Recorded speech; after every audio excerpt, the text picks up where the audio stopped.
नमस्कार दोस्तों।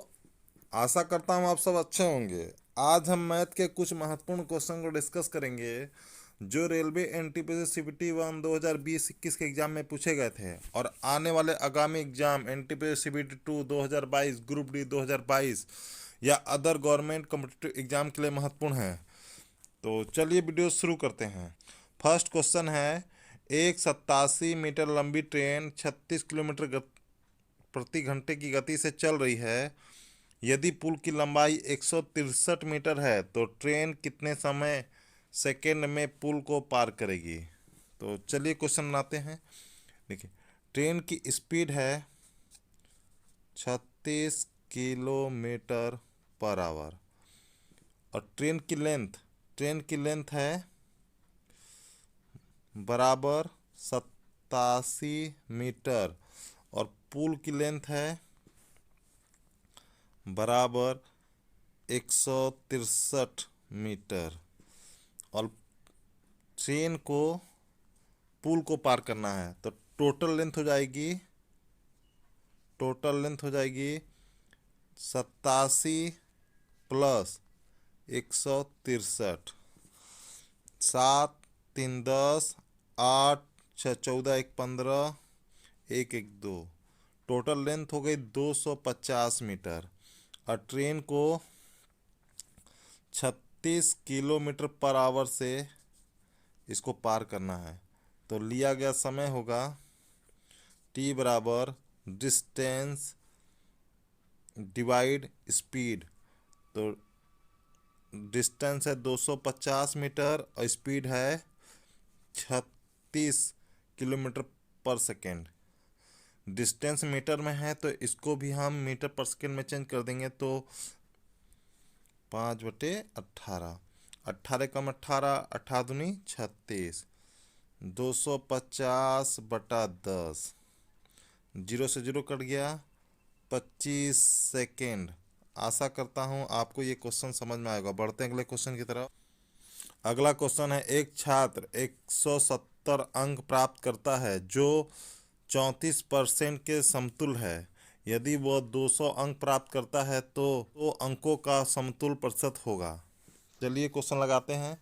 देखिए, स्टूडेंट ने टोटल अंक प्राप्त किए 170 और वो किसके बराबर था? 34%। मतलब 34% की आपको वैल्यू दिया है 170 और आपसे बोल रहा है कि 200 अंक जब प्राप्त करेगा तो टोटल का कितना प्रतिशत है।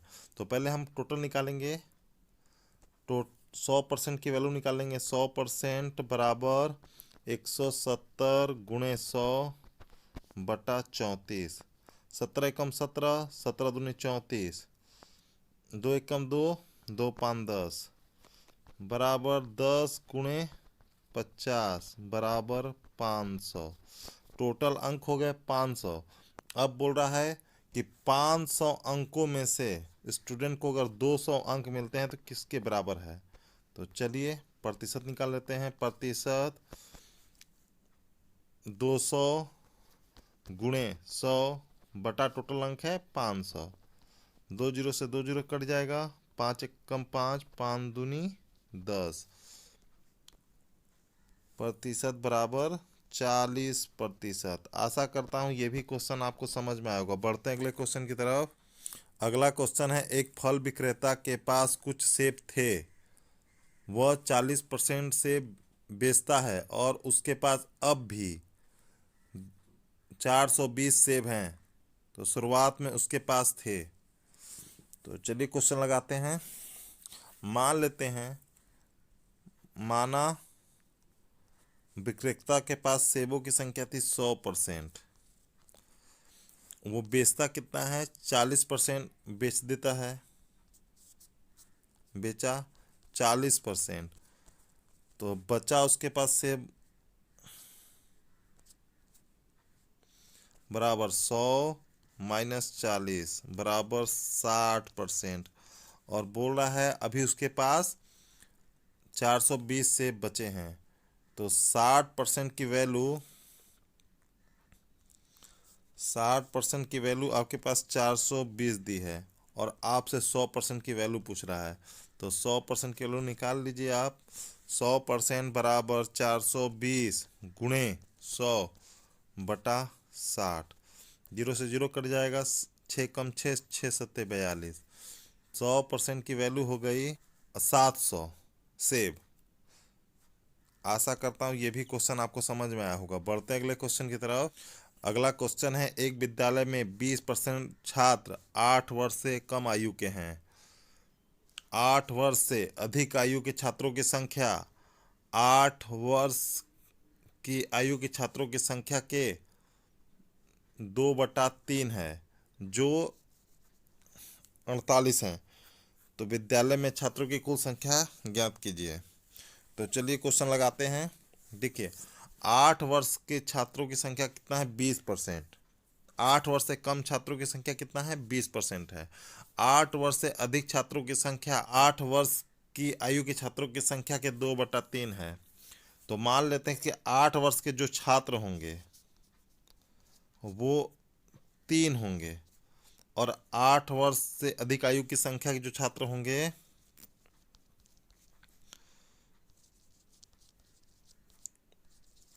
वो 2 होंगे। और बोल रहा है कि 8 वर्ष के आयु के छात्रों की संख्या जो कितनी है? 48 है। तो 3 की वैल्यू आपके पास 48 दी हुई है। 3 बराबर 48 दिया हुआ है, तो 1 की वैल्यू निकाल लीजिए। 1 बराबर 16। और 8 वर्ष से अधिक आयु के छात्रों की संख्या और 8 वर्ष के आयु के छात्रों की संख्या टोटल कितना है?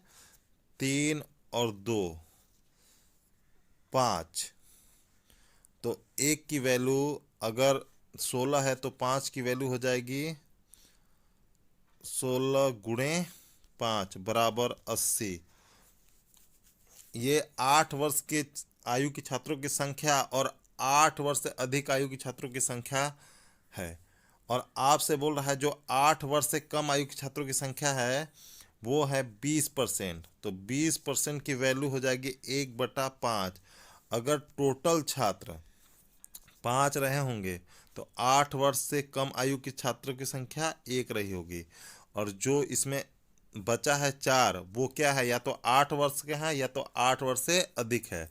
तो 4 की वैल्यू आपके पास दे दी गई है 80। 4 की वैल्यू 80 के बराबर है। तो आपसे टोटल छात्रों की संख्या पूछ रहा है, तो टोटल छात्र हैं 5।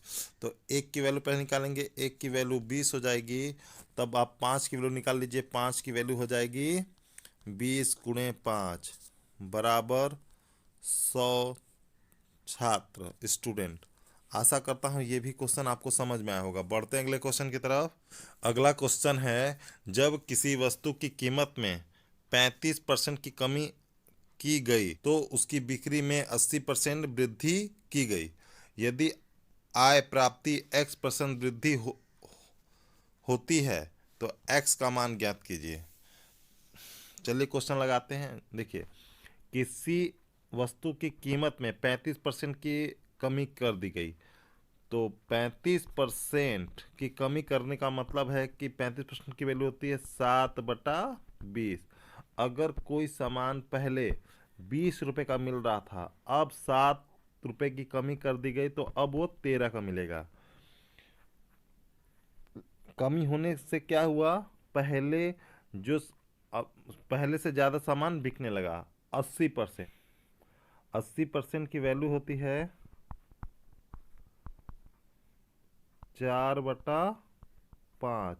कोई सामान पहले अगर 5 बिक रहा था 20 रुपये के हिसाब से, तो अब 13 रुपये हो गया है, तो वृद्धि हुई है +4, 9 बिकेगा। पहले 5 बिकता था तो अब 80% ज़्यादा बिक रहा है, इसका मतलब अब 9 बिकेगा।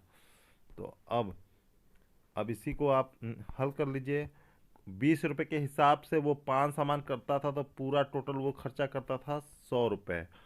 अब वो 13 के हिसाब से 9 सामान खरीदता है, तो टोटल खर्चा करेगा 117 रुपये। पहले वो 100 रुपये में खरीदता था, लेकिन अब वो 117 रुपये में खरीदता है। कितना ज़्यादा हो गया है? 17 रुपये। किस पर? 100 पर। तो परसेंट निकालेंगे बटा 100। परसेंट निकालेंगे, 2 जीरो से 2 जीरो कट गया, और ये हो गया 17%। आशा करता हूँ ये भी क्वेश्चन आपको समझ में आया होगा। अगर आपको हमारा वीडियो अच्छा लगा हो तो लाइक शेयर कमेंट करें और हमारे चैनल को सब्सक्राइब करें। धन्यवाद। जय श्री राम।